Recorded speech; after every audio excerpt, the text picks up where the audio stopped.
এখনকার বইগুলোতে গার্টনার নামটা নেই। আমার কাছে একটা পুরনো 1966 সালের একটা বই আছে, price A text book of medicine.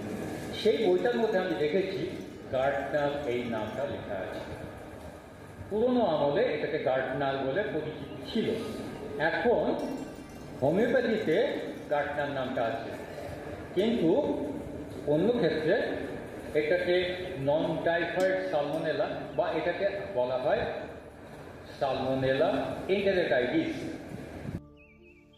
নমস্কার, আপডেটেড হোমিওপ্যাথির পক্ষ থেকে আপনাদের স্বাগত।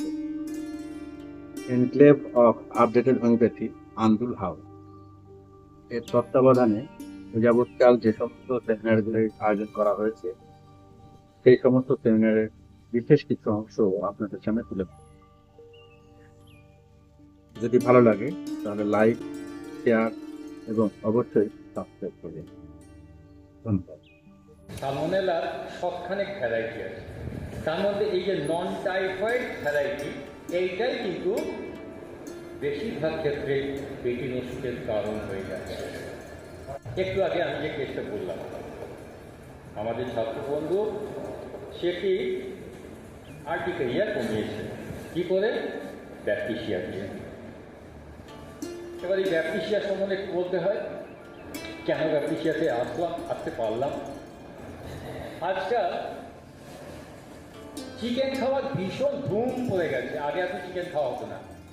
পেশেন্টকে বললে, বাড়ির লোককে বললে কী খাবে ডাক্তারবাবু, চিকেন ছাড়া খাবেটা কি? তাহলে এগুলো সব পোলট্রির চিকেন, এগুলোকে সব ইঞ্জেকশন দিয়ে, কিন্তু যেটা 1.5 মাসে সেটাকে 3 সপ্তাহের মধ্যে বাজারে আনা হচ্ছে।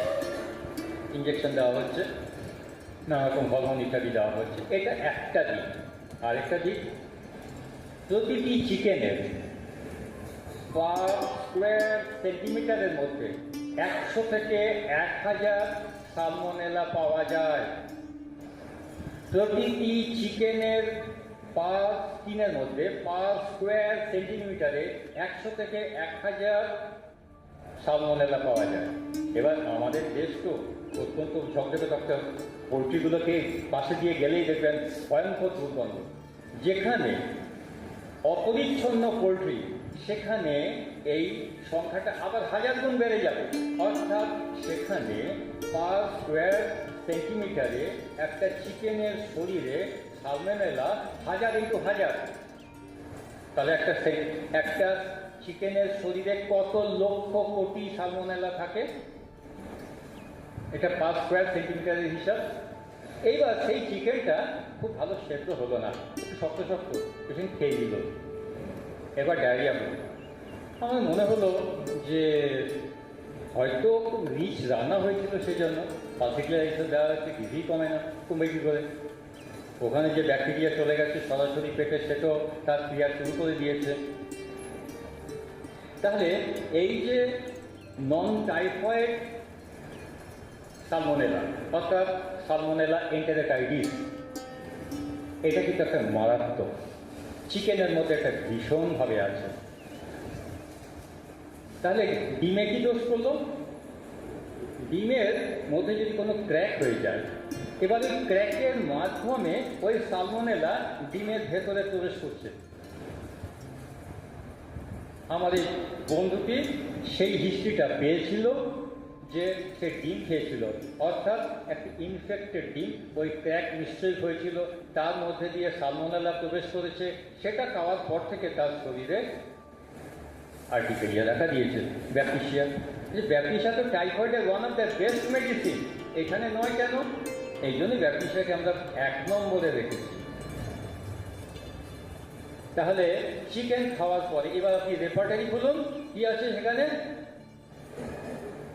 ব্রায়োনিয়া আর ব্যাসিলিনাম, আচ্ছা কোনো ওষুধ নেই। এই হলো আপনার ডাইভার্জেন্ট থিঙ্কিং। এই ডাইভার্জেন্ট থিঙ্কিংয়ে আপনি কিন্তু প্রচুর ওষুধ পেয়ে গেলেন, কারণ এখানে আপনি যেমন ব্যাকটেরিয়া পাচ্ছেন, সেরকম এই সালমোনেলা এন্টেরিটাইটিস যখন পোটেন্টাইজ হয়ে আসছে, তখন তার নাম হচ্ছে গার্টনার। আর এই গার্টনারের পাশাপাশি আপনি একগুচ্ছ হোমিওপ্যাথি ওষুধ পাচ্ছেন, তাহলে এই সবকটা ওষুধই আপনার হাতে চলে এলো। রেপার্টারি করলে একটা দুটো, আর যদি আপনি ডাইভার্জেন্ট থিঙ্কিংয়ের মাধ্যমে যদি আসেন, আপনার হয়তো অনেক ওষুধ, কারণটা জানি না, কিন্তু হোমিওপ্যাথিতে তো কারণ ব্যাকটেরিয়া করার নিয়ম নেই, পড়বে, ব্যবহারের দরকার নেই। কলেজে পড়বে, কিন্তু ব্যবহারিক জগতে ওটা রেখে দাও, সরিয়ে রাখো। এই ভুল শিক্ষা আমাদের বিরাট ক্ষতি হচ্ছে। এই ভুল শিক্ষা থেকে আমরা জানি না কবে বেরোতে পারবো। এখানে একটা ঘটনা দিচ্ছি। তখন ইংল্যান্ডের প্রধানমন্ত্রী মার্গারেট থ্যাচার 1990 সাল জানা গেল পোলট্রিতে এরকম সালমোনেলা ইনফেকশন হয়েছে। ওসব বেশ দেরি করেনি, ইমিডিয়েট 40 লক্ষ মুরগি মেরে ফেলা হলো। তা নয়তো 40 লক্ষ মুরগি যদি না মেরে ফেলা হয়, হসপিটালে পেশেন্টের জায়গা দেওয়া যাবে না। এটা হলো ঘটনা। তাহলে এটা আমি যেটা বললাম যে মুরগির শরীরে সালমোনেলা, ওটা কিন্তু হেলদি চিকেন। হেলদি চিকেনের শরীরে ওই পরিমাণ সালমোনেলা থাকে, আনহেলদি নয়।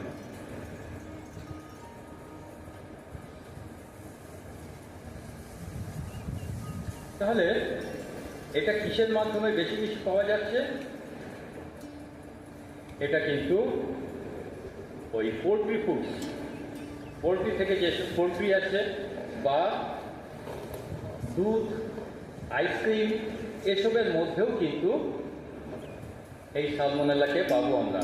অর্থাৎ এগুলোর অপব্যবহার হয়েছে বা এগুলোর যে সমস্যা হয়েছে, তখনও কিন্তু আমরা এগুলোর কথা ভাবতে পারি। বর্ষাকালে এটা একটু বেশি বেড়ে যায় এবং অ্যাডভান্স অনসেট হয়। ইনফেকশনের পরে হয় কি, ভমিটিং হয়, লো টেম্পারেচার হয়, পেটে ব্যথা হবে, ডায়রিয়া হবে, অফেন্সিভ ডায়রিয়া। প্যাথোলজি আমাকে কি বলছে? প্যাথোলজি বলছে সালমোনেলা এন্টেরাইটিসের জন্য যদি ইনফেকশন হয়, তাহলে কি হবে? স্টুলটা হবে গ্রিন অ্যান্ড ভেরি অফেন্সিভ। দেখুন, প্যাথোলজি থেকেও আপনি একটা সিমটম পেলেন। আমি যদি ওইভাবে বুঝে নিয়ে যদি আমি ব্যাকটেরিয়াকে ব্যবহার করি, প্রতিক্রিয়া আছে, তাহলে গ্রিন এবং অফেন্সিভ ডায়রিয়া হবে। যেটা সমস্যা হলো, বেশিরভাগ ক্ষেত্রেই কিন্তু এটা একটা ক্রনিকের দিকে চলে যায়। এই ইনফেকশন, সালমোনেলার এই ইনফেকশন বেশিরভাগই কিন্তু ক্রনিকের দিকে চলে যায়। এটা ওটা ওষুধ দিয়ে সুবিধা হয় না। আবার সেই এর কথা চলে আসছে, রিয়েক্টিভ আর্থ্রাইটিসের কথা। 2% ক্ষেত্রে কিন্তু এই সালমোনেলার পরে কিন্তু আর্থ্রাইটিস ডেভেলপ করে, যেটা হ্যানিম্যান লক্ষ্য করেছেন বলে বসে। তাহলে রিয়েক্টিভ আর্থ্রাইটিস 2% ক্ষেত্রে সালমোনেলা এন্টেরাইটিসের মাধ্যমে হচ্ছে। এই হিস্ট্রিটা আমাকে জানতে হবে। আর এটা তো আমরা জানি যে টাইফয়েড সেরে গেলেও ওই সালমোনেলা কিন্তু গল ব্লাডারে গিয়ে অবস্থান করে। এবারে আপনার মনে হবে ব্যাকটেরিয়া নিয়ে আরো বলার কি আছে? অ্যালেনের এনসাইক্লোপিডিয়া খুলে দেখুন, সেখানে একটা প্যারাগ্রাফ পাবেন। অ্যালেনের এনসাইক্লোপিডিয়া ব্যাকটেরিয়াতে পড়ে দেখুন, সেখানে একটা প্যারাগ্রাফ পাবেন গল ব্লাডারের ওপরে কি ফাংশন আছে ব্যাকটেরিয়ার। মুশকিল হলো, যখন আমি রেপার্টারি দেখছি তখন কিন্তু ওটাকে ইটালিক্স, ওটা আমার মনে হচ্ছে একটা বোল্ড হওয়ার কথা ইটালিক্সে, যেমন গল ব্লাডার ইনফেকশন বা গলস্টোন ইত্যাদিতে কিন্তু ব্যাকটেরিয়াকে সেইভাবে হাইলাইট করা নেই। কিন্তু আমার অ্যালেনের এনসাইক্লোপিডিয়া পড়ে মনে হচ্ছে এটা কিন্তু আরও হাইলাইটেড হওয়া উচিত ছিল। আসুন আমরা সবাই মিলে চেষ্টা করি ব্যাকটেরিয়ার আরও ব্যবহার করতে। এইখানে স্যারের একটা কেস না বললেই নয়। বাবেন্দ্রপুরের আকর্ষণের অন্যতম এই কেসটি। সাল তারিখ মনে নেই, বোধ হয় 82 সাল হবে, স্যারের কাছে যেতাম। সেই সময়ে বউবাজার থেকে একটি কনস্টেবল সে স্যারের কাছে যায়। এই পেশেন্ট ভীষণভাবে ইমাশিয়েট করে গেছে, diarrhoea diarrhoea diarrhoea. Sir history নিয়ে হিস্ট্রিটা আমি করেছিলাম, দিলেন গার্টনার।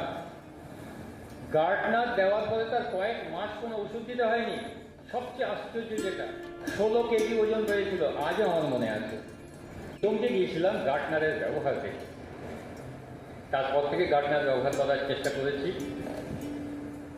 এখানে আরও একটা ছোট কেস বলতেই হয়। ডক্টর এস কোচা স্যারের অন্যতম ছাত্র, নাগপুরে প্র্যাকটিস করেন। তার ছোট মেয়ে ডায়রিয়া হয়েছে, কিছুতেই আর কমে না। তখন এত মোবাইল ফোন নেই, যাই হোক স্যারকে প্রান্তলে খবর পাঠালেন যে এরকম আমার মেয়েটা বোধহয় আর বাঁচবে না। স্যার তখন বললেন, ইচ্ছা হচ্ছে স্যারের যে অনেক ওষুধ করেছে তো এখানে একটা বাবেল নসর দেব। কিন্তু বাবেল নসর দিতে গেলে ওই যে বললাম 15 দিন আগে পরের ব্যাপার, এ তো রোজই ওষুধ খাচ্ছে, চেঞ্জ হচ্ছে না। স্যার বললেন ইমিডিয়েট তুমি আগে ওকে একটা ফসফরাস দাও। কেন ফসফরাস? না, স্যার চাইছেন গার্টনার দিতে, তাহলে গার্টনার দেওয়ার আগে অন্য গ্রুপের ওষুধ না পড়া ভালো। গার্টনার দেওয়ার আগে যদি একটা ফসফরাস পড়ে তাহলে কোনো বাজে রিয়াকশন হবে না। এইবার ওই পরিস্থিতি ফসফরাস দিতে বললেন। তো ফসফরাসের পরে বললেন তুমি খোঁজো তোমার জানা ডাক্তারদের কাছে কারুর কাছে গার্টনার 200 আছে কিনা। দুর্ভাগ্য 200 পাওয়া যায়নি, কিন্তু 30 পাওয়া গেল। স্যার বললেন ইমিডিয়েট 30 দাও। 30 দেওয়ার পরে কিন্তু আর একবারও পায়খানা পাই। এই হচ্ছে গার্টনার সম্বন্ধে স্যারের কাছে দেখা আমার দুটো কেস। পরবর্তীকালে এরকম গার্টনার ব্যবহার করেছি এবং গার্টনারের অসাধারণ সাফল্য আছে। গার্টনারের মূল বিষয় বলছে ম্যাল নিউট্রিশন। বারবার ডায়রিয়া হতে হতে ম্যাল নিউট্রিশন হয়ে যাচ্ছে। বাচ্চাদের ক্ষেত্রে বেশি, বয়স্করও হতে পারে, কোনো কোনো ক্ষেত্রে ম্যালিগনেন্সির দিকেও যেতে পারে এবং হাইপার সেনসিটিভ। বাচ্চারা ভীষণ হাইপার সেনসিটিভ হয়, মানে ফিজিক্যালি উইক, মেন্টালি অ্যাক্টিভ। এইটা হচ্ছে গার্টনারের একটা বিষয়, বিশেষ পরিচয়। এইখানে আমার একটা কথা আমি অ্যাড করব। এবার আপনি যখন বাবেল নসর পড়ছেন তখন দেখছেন যে গার্টনারের সঙ্গে রিলেটেড ওষুধগুলোর মধ্যে যেমন ধরুন আছে ফসফরাস বা ধরুন আছে সাইলিশিয়া, মার্কসল ইত্যাদি ওষুধগুলো। আমি কিন্তু এখানে একটু বুদ্ধি প্রয়োগ করেছি অন্যরকম করে। আমি দেখলাম যখন আমি এই চিকেনের হিস্ট্রি পেলাম, এত বেশি সংখ্যায় সালমোনেলা কোথায় থাকে? চিকেনে থাকে। তাহলে তার চিকেন খেয়ে সমস্যা হলে তাহলে আমি ব্যাকটেরিয়া দিচ্ছি।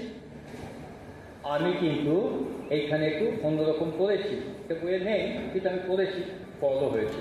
পেশেন্ট ভীষণভাবে ডায়রিয়া হচ্ছে, ব্যাকটেরিয়া দিয়েছি, কমলো, কিন্তু যেন কমেও কমছে না। গার্টনার দিলাম, এবার কিন্তু উন্নতি হয়ে গেল।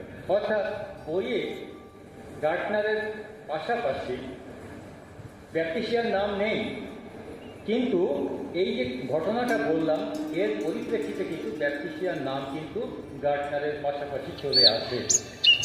আপনারা চিন্তা করে দেখতে পারেন। Thank you.